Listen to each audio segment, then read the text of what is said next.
1. I was working at McDonald's in the late 90s, and an extra onions story reminded me of a similar happening I had but with pickles. I was working the grill one evening, and an order comes through the drive-thru for a quarter-pounder with extra pickles. Standard pickles on the quarter-pounder was 2, so extra was 4.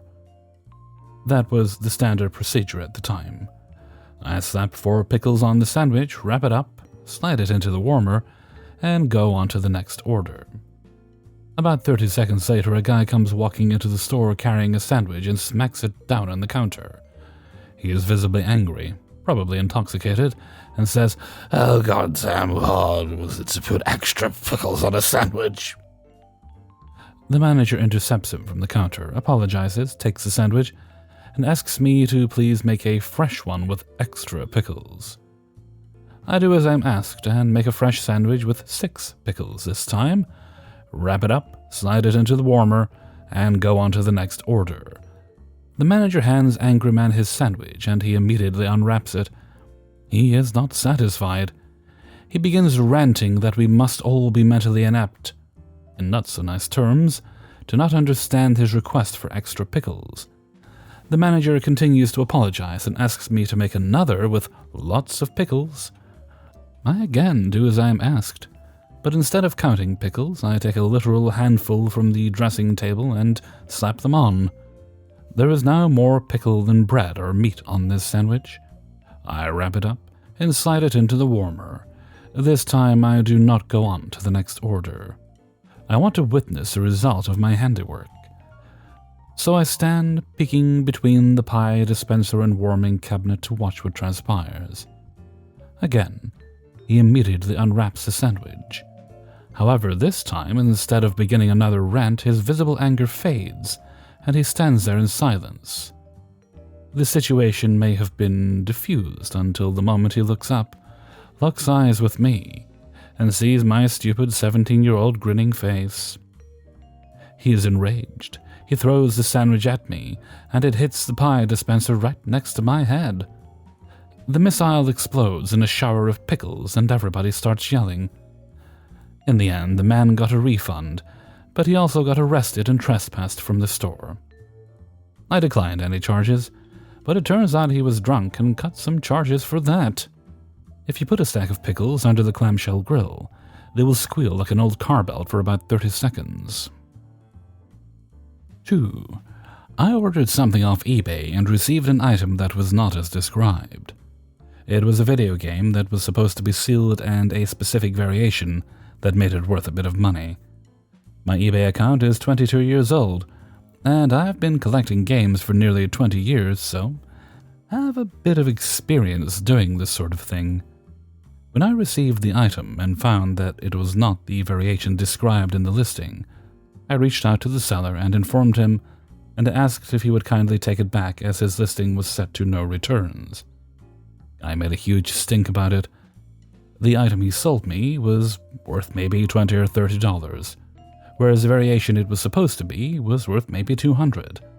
I paid $70 for it, so it was not some crazy lucky find, just run-of-the-mill average boring stuff for a collector. Since I paid more than double what it was worth, I didn't feel like eating the cost, since the listing error was his mistake. When he appeared to not be willing to do the return, I informed him I will just be contacting eBay and that they will force the return. Seller started throwing around his ego, calling me a whiny peasant for asking to return it because it was not as described. I did some research on the guy in the community and found out he was a pretty notorious scammer with a history of this kind of behavior. Called eBay and got the return authorization along with the return address. So for my petty revenge, I squirted fart spray all over the cellophane, and then taped it nice and airtight in bubble wrap before putting it in a box and sending it back to him. For anyone who has never smelled this stuff before, I should say it's a mixture of diarrhea and 30-day unwashed vagina, absolutely putrid. Difficult to not gag when smelling. So the notorious day came, and he received the package. He wrote an extremely long message in the return message thread on eBay stating that He is not a rookie, so he made sure he videotaped the unboxing. So he got my prank on video and was demanding eBay make me recompensate him for the damage. I responded to the thread and guessed that accusing him of pretending that there was a bad smell to try and scam me out of getting my refund. eBay sided with me and gave me a full refund. I acknowledge that there is a small ethical issue here, damaging the value of his game with fart smell, but it was only worth around $20 anyway, so I don't feel so bad. Shouldn't have called me a peasant. P.S. After I got my refund, I reached out to the guy on Facebook and asked him if he could provide me the video. He decided not to respond to that. Getting that video would have made my year. 3. This happened in early December 2022. I'm driving home from school one afternoon, and I accidentally cut off a lady in a big-ass Suburban. I quickly got back into my original lane and waved an apology after she honked at me. I was a bit tired, so I missed her in my blind spot. I thought that would be the end of it, but boy was I wrong. My one careless move triggered a series of road rage incidents from her that I never thought anyone would be capable of resorting to. First, this woman speeds around me and aggressively cuts me off, and brake checks me very hard. Mind you, the speed limit was 45 miles per hour, and I was already doing 50 miles per hour. She had to be passing me at no less than 70. I gave her some room in case she brake checks me again, which she did, bringing our whole lane down to 15 miles per hour, all while flipping me off outside her window. I have a dash cam, so even if I hit her, I could have taken the insurance payout. But dealing with insurance is too much of a hassle, and I love my car, so I didn't want to damage it. Other cars start passing us, so I try to do the same, but she drives in front of me again. Eventually, she lets me pass, and I wave her sorry again, which she responds to with the finger. Finally, we stop at a red light, and she pulls alongside me, yelling me to roll down my window, and hurling the N-word at me. I'm not even black. Of course, I don't, in case she pulls something out on me. Other cars are honking at her for blocking my adjacent lane while yelling at me. But she gives zero shits. Once the light turns green, I make a loop around the block to try and lose her, but to no avail. I even haul ass down to an open road to see if she gives up. My car is heavily modded, so it can comfortably smoke her SUV, but she persists. I'm thinking, what kind of person has this much free time on a weekday to follow someone around? Had I driven home, she could have come back later and did God knows what, so I finally resort to calling the cops. Unfortunately, I'm right at the boundary of 3 cities, so I bounced around dispatchers for about 5 minutes before finally ending up with the right jurisdiction. I explain my situation, and the dispatcher directs me to drive toward the nearest police station where an officer tries to intercept us. During the conversation with the dispatcher, she is still flipping me off, and the dispatcher can hear her honking. That's how close she was tailgating me. It's been over 30 minutes since the original incident. Seriously, who the fuck has this much time? I stay calm and continue to relay to the dispatcher where I am as I pass intersections. Finally, after what felt like an eternity, I saw a Dodge Charger speeding up behind us. I couldn't tell if it was a patrol car, as it appeared to be an undercover vehicle. No blues and reds yet, so I confirmed with the dispatcher it was indeed an officer behind us. It was. Once I saw the lights come on, I pulled over and she promptly followed. As I parked in some church lot, this fat ass dove out of her car, and only then she notices the Christmas tree lights behind us. The look on her face was priceless. And what does this dumbass do? She darts towards the officer's car. The officer quickly commanded her to stop, which this bag of meat seemed to understand.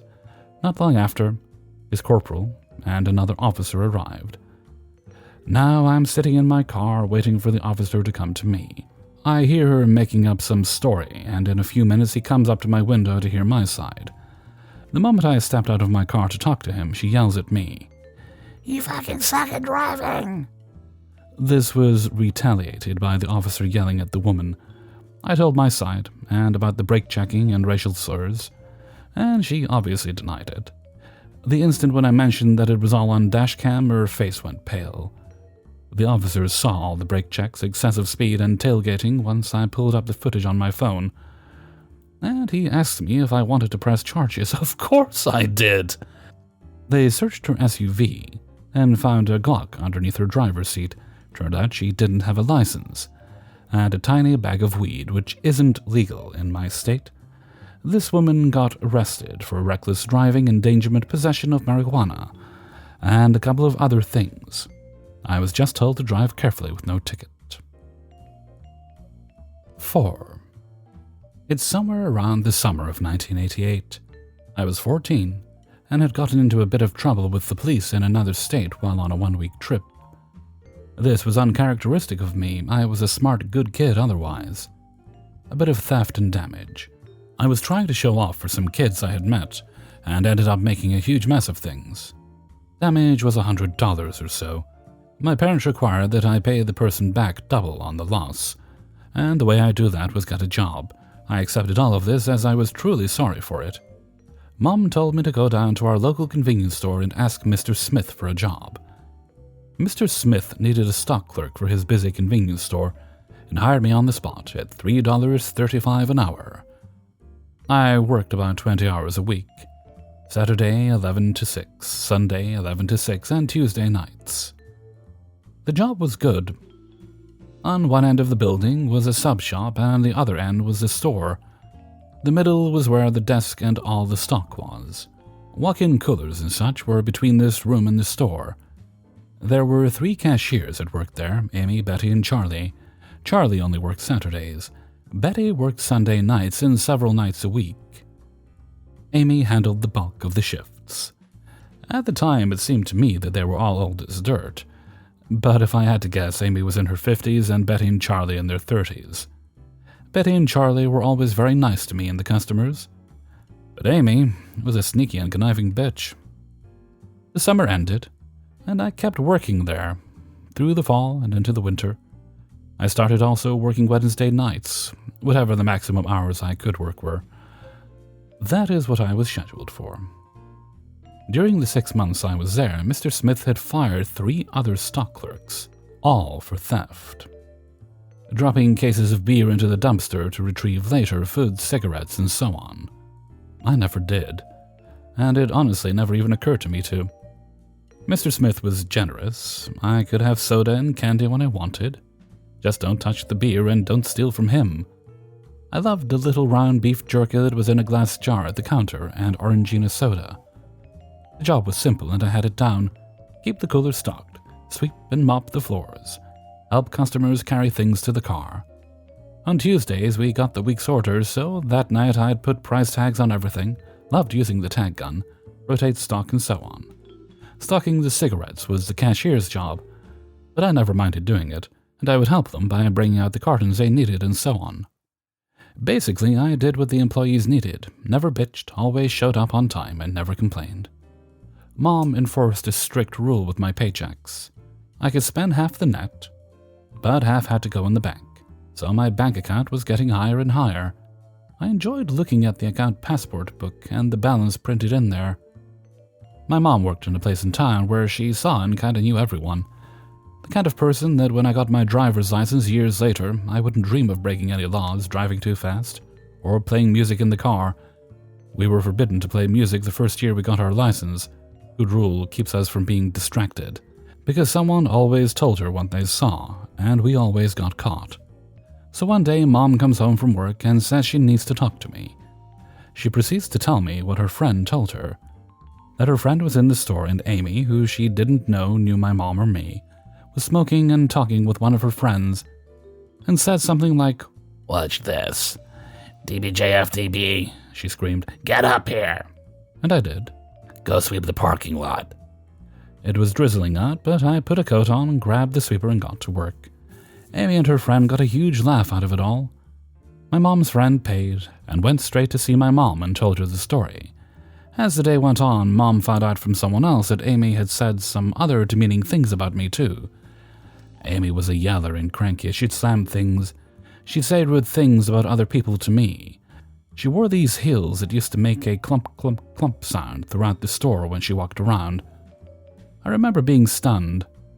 I was a good kid and no one knew about my little issue with the police, which had since been all cleared up, and I was quite law-abiding. I played a varsity sport, easily got good grades, and had friends. Why would an old-ass adult do this to me? Mom asked me what I wanted to do, and I told her that I can't work there anymore. Good, get on your bike and go tell Mr. Smith you quit, and tell him why.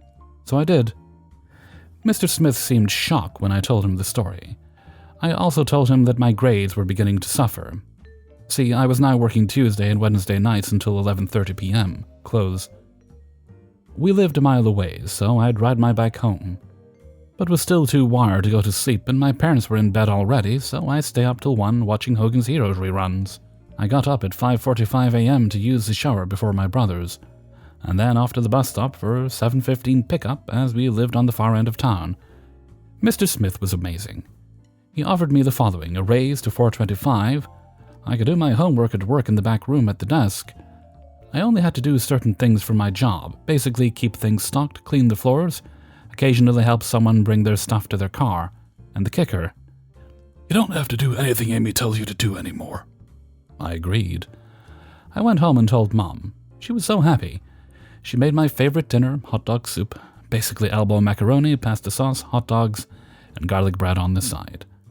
My dad shook my hand and congratulated me. $4.25 an hour.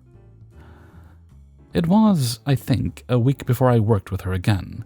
It was a weeknight, so the store was quiet, and I had got through my homework and done all my work except the final bit of cleaning the floors. I could hear her screaming for me from the other end of the store. I didn't move, I didn't reply.